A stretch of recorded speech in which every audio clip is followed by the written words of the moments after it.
আমি সুবর্ণা শারমিন, আছি কানাডাতে। বাংলাদেশ উইমেন্স টিমের অধিনায়ক হিসেবে আছেন নিগার সুলতানা জ্যোতি, দলে আছেন মারুফা আক্তার।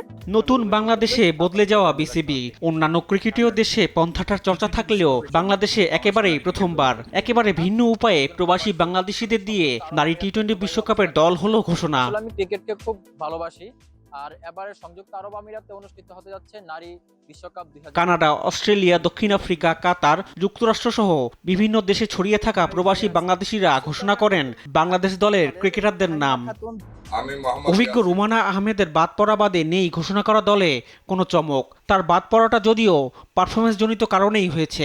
নিগার সুলতানা জ্যোতিকে অধিনায়ক করে ঘোষণা করা দলের বাকি সদস্যরা হলেন নাহিদা আক্তার, মুর্শিদা খাতুন, স্বর্ণা আক্তার, ঋতুমণি, সুবহানা মুস্তারি, রাবেয়া খান, সুলতানা খাতুন, ফাহিমা খাতুন, মারুফা আক্তার, জাহানার আলম, দিলারা আক্তার, তাজ নেহার, সাথী রানী ও দিশা বিশ্বাস। দল ঘোষণার পর আনুষ্ঠানিক সংবাদ সম্মেলনে আসেন নারী দলের প্রধান নির্বাচক সাজ্জাদ আহমেদ। লাস্ট সিরিজে এশিয়া কাপে ইসমা তানজিম নামে একটা মেয়ে খেলেছিল, বাট রিসেন্ট ওই সিরিজে ভালো করতে পারেনি, প্লাস এনসিএলও ভালো করতে পারে নাই। সেই ক্ষেত্রে আমাদের শোভনা মুস্তারিকে চুজ করতে হয়েছে। এটার আরেকটা আছে, শোভনা মুস্তারি ক্যান ব্যাট নাম্বার 3, তারপরে যদি তারপর এখান থেকে পিছিয়েও ব্যাটিং করতে পারে, ফ্লোটিং ব্যাটিং অপশন থাকে। সেক্ষেত্রে যদি আমাদের পাওয়ার প্লেতে যদি আমাদের ওপেনিং ব্যাটসম্যান দুজন ভালো খেলতে পারে, আলটিমেটলি জ্যোতি নাম্বার 3-তে খেলে, তো এই কারণে শোভনা স্ট্রাইক এবিলিটি ভালো, এই কারণে শোভনা পিক করা।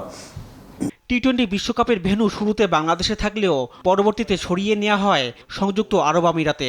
বিসিবির নারী উইংয়ের চেয়ারম্যান হাবিবুল বাশার সুমন সন্তুষ্ট নারীদের বিশ্বকাপ প্রস্তুতি নিয়ে। প্রস্তুতির কথা যদি বলেন, আমার মনে হয় আমাদের এই যে সিরিজটা আমরা টুর্নামেন্ট খেললাম এটা আমাদের অনেক কাজে দিয়েছে, কারণ এখানে আমরা কম্পিটিটিভ ক্রিকেট খেলতে পেরেছি, ম্যাচ খেলতে পেরেছি, যে খুব ইম্পর্টেন্ট।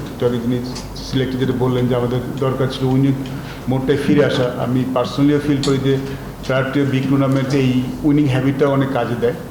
আর এখানে থাকলে যে প্র্যাকটিসটা করতে পারতাম, কিংবা দেখুন এখানে বৃষ্টি হচ্ছে, হয়তো ম্যাচ খেলার জন্য অত ভালো প্রতিপক্ষ পেতাম না। তার মানে আমাদের ভালো করার জন্য যতখানি প্রস্তুতি নেওয়া সম্ভব সেটা আমরা নিতে পেরেছি।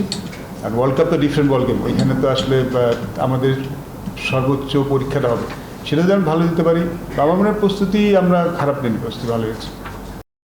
3 অক্টোবর স্কটল্যান্ডের বিপক্ষে ম্যাচ দিয়ে শুরু হবে বাংলাদেশের বিশ্বকাপ মিশন। Thank you. Rifat Anjum, Desh TV, Dhaka.